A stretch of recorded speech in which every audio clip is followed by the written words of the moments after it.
Hello friends and welcome to StudyIQ. In this lecture, we will discuss about India's missing women.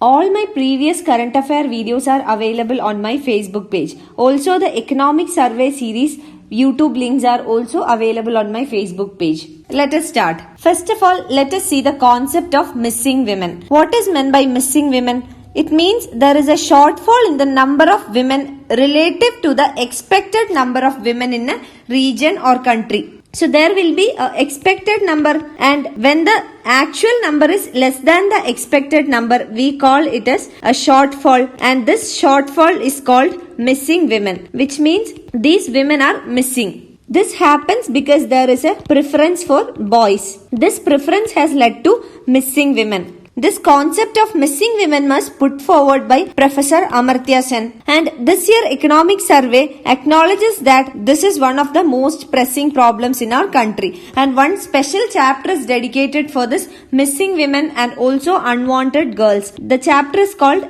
Sun Meta Preference. The lecture on Sun Meta Preference from the economic survey is also available on my Facebook page. Now coming to the Global Gender Gap Index, the rank of India is 87. India ranks 87 in the Global Gender Gap Index. Briefly talking about the Global Gender Gap Index, this is published by World Economic Forum, and 144 countries are taken in this survey. This index is prepared considering 4 dimensions. One is economic participation and opportunity. Second one is educational attainment. Third one, health and survival, and the fourth one is political empowerment of women or gender parity. In case of this, 4 dimensions are taken into consideration while preparing the Global Gender Gap Index. This is done by World Economic Forum. So the rank of India is 87, but one thing we must understand here is that in the last year it was 108, now it is 87. And in the Global Gender Gap Index, the countries which have done fairly well is Iceland, Norway, Finland. These 3 countries have topped the list. First, Iceland, second rank is Norway, and the third rank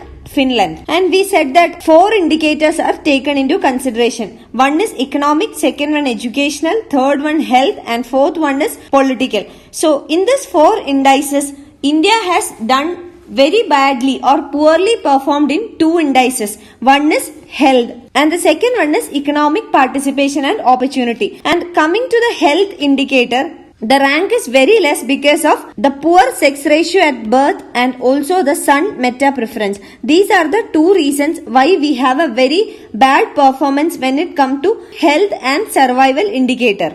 And under this dimension, that is health and survival, the rank of India is 141 out of 144 countries, which means that the rank is very less. It is one of the lowest performing economies with regard to health and survival. The 2 reasons being sex ratio at birth and Sun Meta Preference, which has very less performance, and in this lecture we will be analyzing these 2 reasons. And again on the dimension economic participation and opportunity, here also the rank is very less. It is 139 out of 144 countries. So this is briefly about Global Gender Gap Index. Now coming back to our topic, that is India's missing women. Because of this skewed sex ratio, it has led to gender inequality in the country. What is meant by skewed sex ratio? It means that more number of boys than girls or more male than female. This is skewed sex ratio. Sex ratio is in favor of male in the country. And what is meant by gender inequality? Gender inequality means that the treatment to male is different from that of female, or male counterparts are given more preference than the female.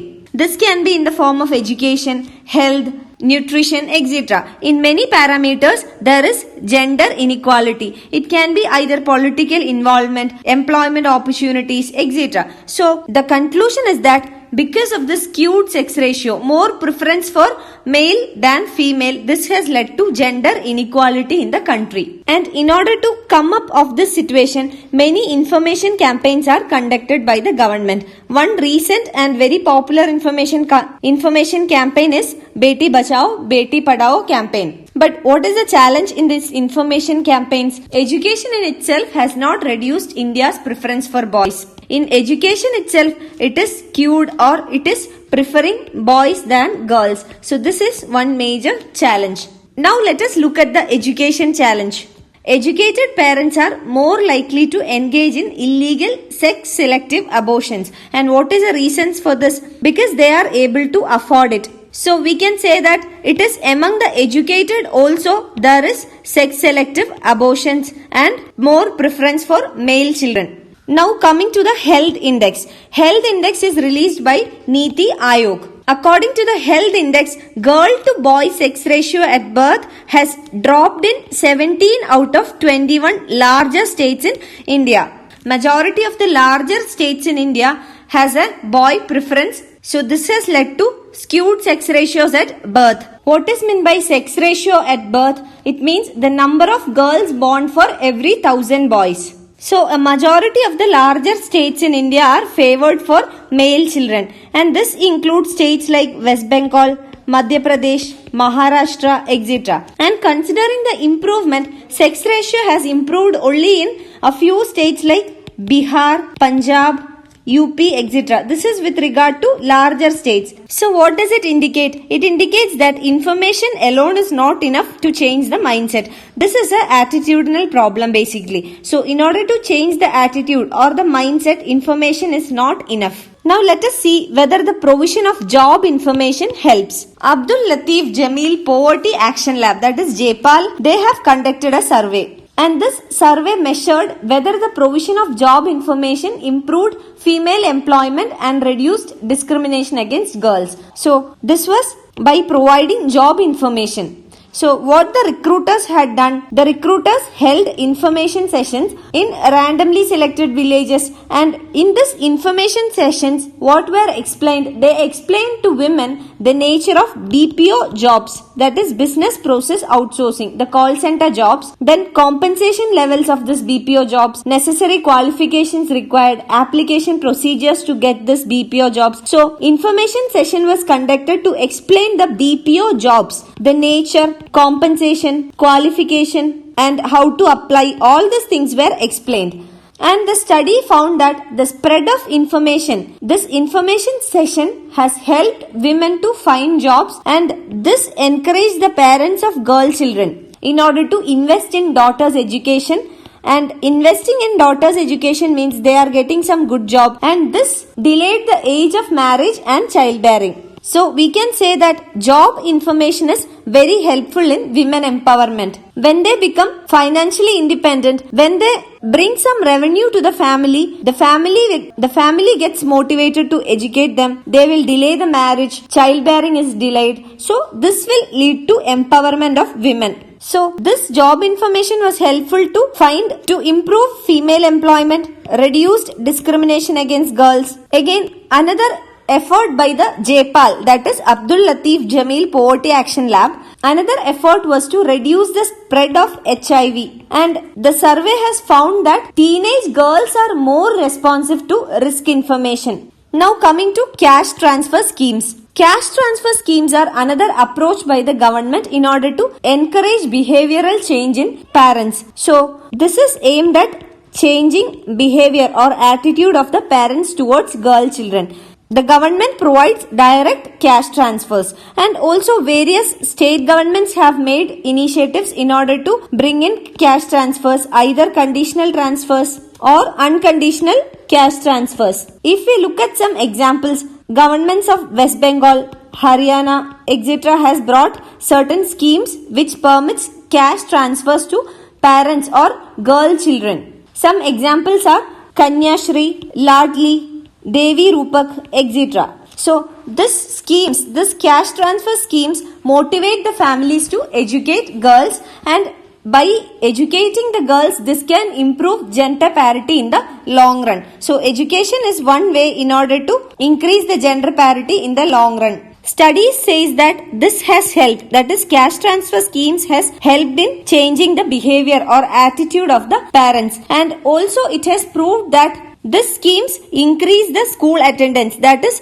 when parents or the children, that is when the parents or the girl children receive some direct cash transfers, the rate of attendances also will improve. That means children are getting more education, and also it has reduced the HIV. And another impact is that this will delay marriage and childbearing because girls are getting educated. So as a result of getting education, they are able to find jobs. So this will delay the marriage ages and childbearing ages. Now there is a dilemma in this policy that aims to bring gender parity. What is a dilemma? The government has aimed at family planning on one hand, and second hand we have the policy to bring gender parity. Because there is family planning policy, what the families will do, they will try to reduce the number of children in the family. When there is family planning, families will have less number of children, and when the families have less number of children, this preference goes to male children. This is one issue. And now coming to the other part, government is trying to bring gender parity. So this family planning policy has affected the gender parity policy, because when the number of children in the family tends to be less, the preference will go to the male children. This is the dilemma. Now coming to a case study. Devi Rupak is a direct cash transfer scheme. According to this Devi Rupak scheme, if there is only one girl child in the family is getting some cash transfers from the government. So giving birth to only one daughter means the family is getting more remuneration. The government has aimed to improve the number of girl children with this scheme, or the government or the target or the objective of the government was to reduce the discrimination between girls and boys from the part of parents. But what has really happened? Even though Devi Rupak scheme was introduced, this did not increase the proportion of families with one girl child. According to the scheme, the family will be getting some direct cash transfer if there is only one daughter and no son. But this did not prove to be successful because the number of or proportion of families with one daughter, because this did not increase the proportion of families with one daughter and no son. Another factor is that, as we discussed, son preference has sharply increased when families were planning to have fewer children in total. So family planning has also led to increase in the son preference. As we said, under the Devi Rupak scheme, couples were getting more remuneration if they had one daughter and no son. But what did the couples choose? Many couples choose to have one son and receive smaller remuneration, which means that remuneration for them was less important. What was important to them? They wanted to have son. Now coming to the concept of unwanted girls. We can say it as son meta preference. Let us see what is son meta preference.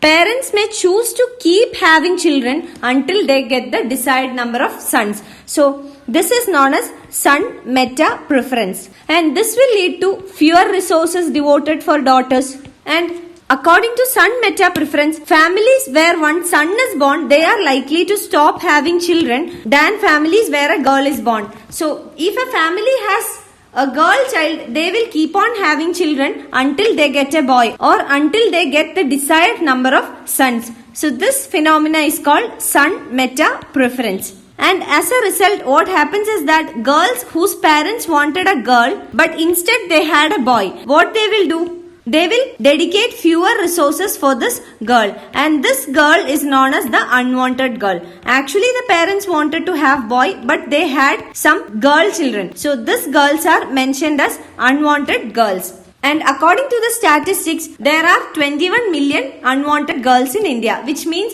those parents wanted to have a boy child, but unfortunately or to their fortune, they got a girl child. That is known as unwanted girls. The concept of unwanted girls and son meta preference, this will be discussed in detail in economic survey lectures. The chapter 7 of the economic survey is talking about son meta preference in India. So this issue will be in detail discussed in the economic survey lecture. And one more thing about the unwanted girls is that some states like Kerala, who have performed very well in the sex ratio at birth, they also seem to perform poorly when it comes to unwanted girls or son meta preference, which means that the parents even in Kerala, they want to have at least one son. So this shows how the Indian society is favorable for male children. You can find the PDF of this lecture on my Facebook page. Also, all the previous current affair videos and the economic survey videos are available on my Facebook page. Thank you.